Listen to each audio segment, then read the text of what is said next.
Mesdames et messieurs, bonjour. Alors d'ailleurs, je me suis dit un truc il y a un instant, c'était que sur une vidéo YouTube, j'ai entendu un mec dire «Salut les gars».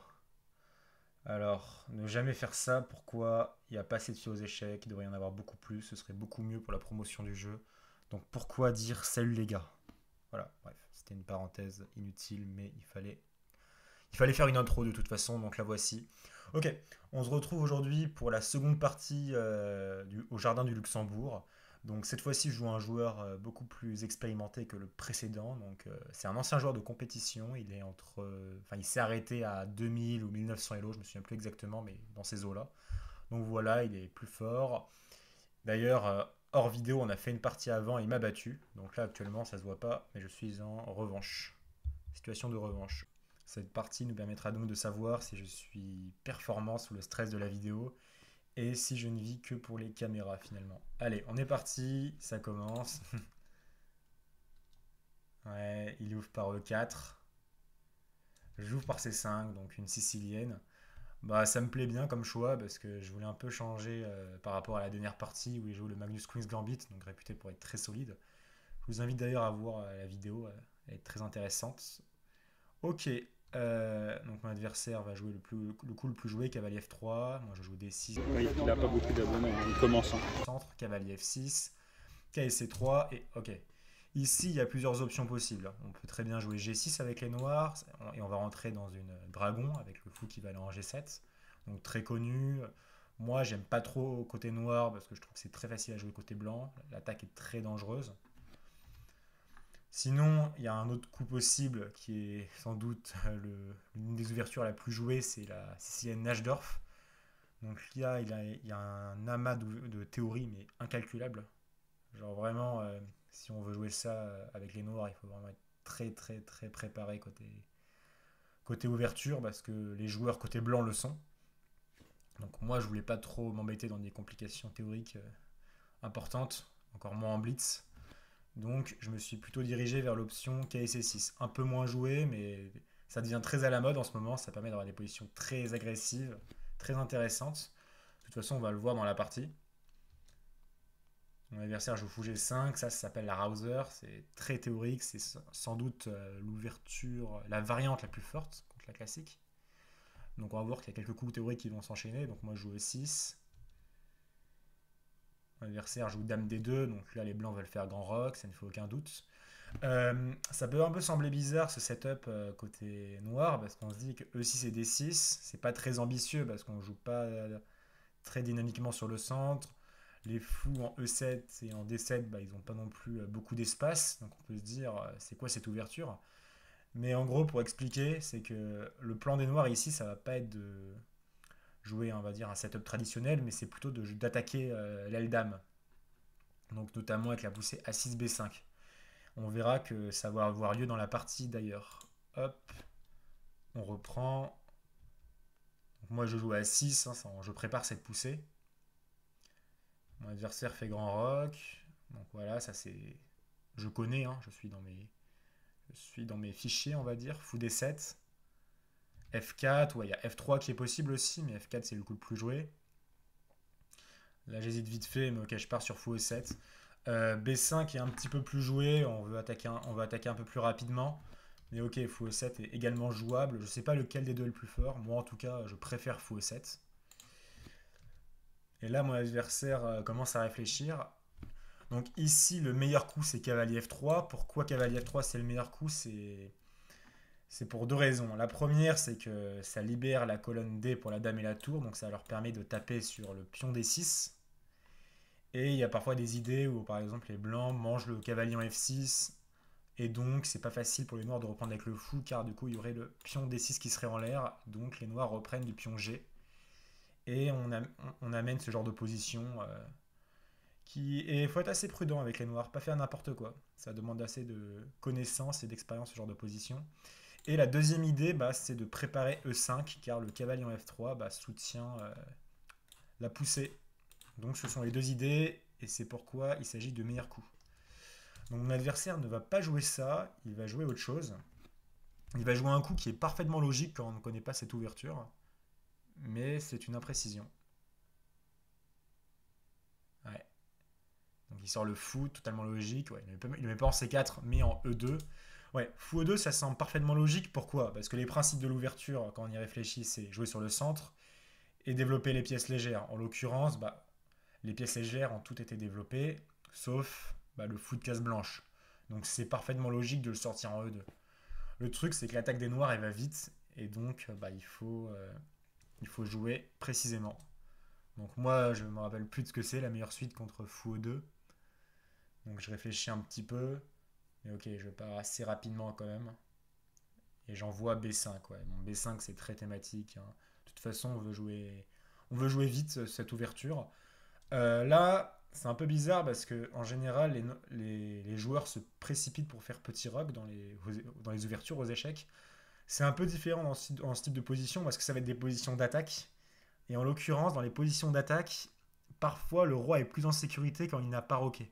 Là, en l'occurrence, c'est très souvent le cas dans les siciliennes classiques. Donc c'est pour ça que je ne m'empresse pas de faire petit rock et d'ailleurs, bah, je ne vais pas le faire de la partie. Donc B5, ouais, fou F3, bah, il améliore son fou. Il veut aussi jouer sur le vis-à-vis avec la tour. Donc ok, ça fait sens.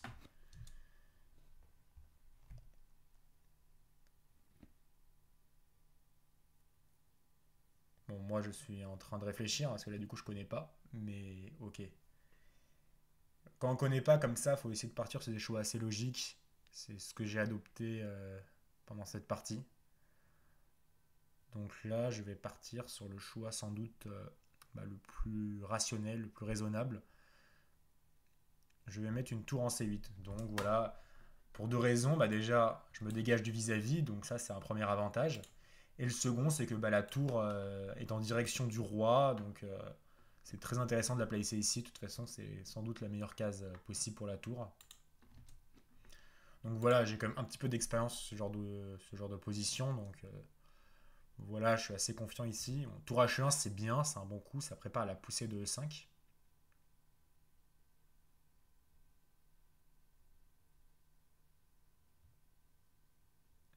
Ouais. Et là, je vais peut-être faire une première erreur, ouais, c'est Dame A5.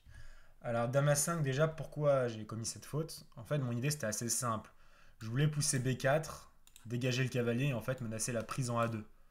Donc, je m'attendais du coup à ce que le roi aille en B1 et comme ça, je pourrais jouer B4 et chasser le cavalier. Et donc, j'ai beaucoup d'espace avec ce pion.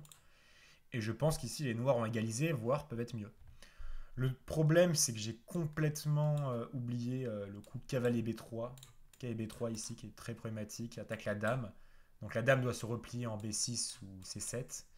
Et le truc en fait, c'est que ce coup cavalier B3, bah, il est très utile pour les blancs parce qu'il permet de dégager la colonne D. Et donc peut-être après cavalier B3, il peut y avoir des coups comme E5 qui sont très dangereux car ouvre les lignes. Et ouvrir les lignes quand le roi n'a pas roqué, c'est très très dangereux. Donc voici la cause de cette erreur. Donc ok, j'ai du bol. Mon adversaire a compris comme moi la position. Il a eu peur de B4, donc il a mis le roi en B1 pour anticiper B4. Donc là, je viens de comprendre que cavalier B3, ça peut être très pénible. Donc bah, je vais éliminer ce cavalier. Donc je vais échanger mon cavalier contre le sien en D4. La dame reprend. Et j'envoie B4. Ça c'est bien joué. Donc là, vraiment, ici, je m'attendais, il y a pas mal de coups, je m'attendais vraiment à cavalier E2, hein. C'est pas une bonne case pour le cavalier, il peut peut-être rebondir en D4 des fois. Et peut-être qu'ici, j'aurais pu continuer par petit roc, je pense que là, ça fait sens. Éventuellement progresser avec fou B5. Fou B5, c'est peut-être un coup que j'aurais joué, ça me correspond bien, ce genre de coup. Mais il y avait d'autres options. Là, par exemple, là en direct, je viens de me rendre compte que KD5 pouvait aussi être intéressant. KD5, on sacrifie une pièce, mais par exemple sur E prend, on peut balancer E5. Je sais pas ce que ça vaut, mais voilà, ça me paraît quand même assez menaçant. Enfin bon, mon adversaire n'est pas parti sur. Il est parti sur aucune de ces deux options. Il va faire un choix auquel je ne m'attendais pas. D'ailleurs, dans ces moments, quand l'adversaire réfléchit ou moi je réfléchis, vraiment, je vous invite également à vous poser ces questions. Parfois, vous pouvez mettre sur pause et vous demander qu'est-ce que vous auriez joué côté blanc, côté noir. C'est hyper intéressant ce genre d'exercice pour on va dire, l'apprentissage actif. Bon, j'en reparlerai dans d'autres vidéos de cette méthode, mais voilà. Alors ouais, et là, c'est le coup auquel je m'attendais pas du tout, il balance 5. Alors ouais, en gros, bah, le cavalier est attaqué, mais du coup, il veut attaquer le mien. Je m'attendais pas à ce coup. Instantanément, je me suis dit que c'est pas un bon coup, mais ok, je reste quand même prudent parce que bah, il ouvre les lignes, et comme je l'ai dit, mon roi n'a pas roqué, donc il faut quand même être assez rigoureux dans le calcul. Donc là, actuellement, c'est ce que je fais, bah, je calcule, et on va voir qu'en fait, je calcule la variante qui va arriver dans la partie. Mais du coup, il faut être assez précis pour ne pas. Pour bien vérifier qu'il n'y ait pas de problème.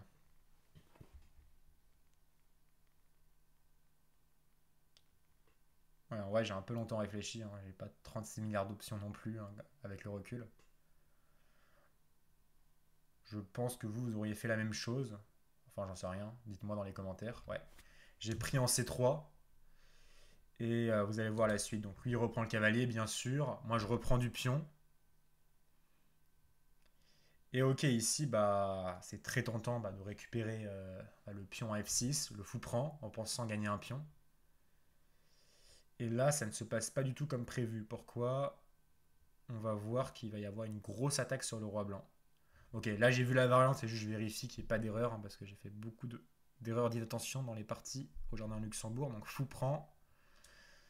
Là vous vous dites, il est fou ce mec, il va se faire défoncer. Genre, la dame va manger un F6, la tour sera attaquée.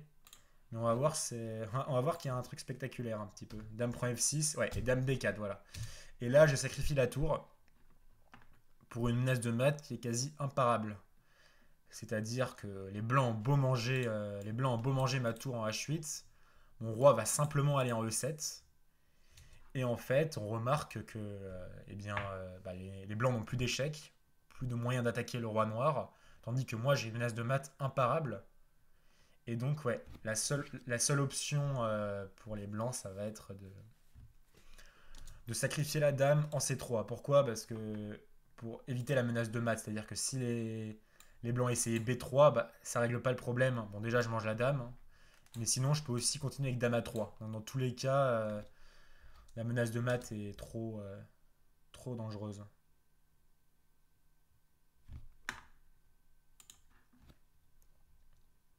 Donc, ouais, là, il réfléchit, mais il n'a pas trop le choix, malheureusement.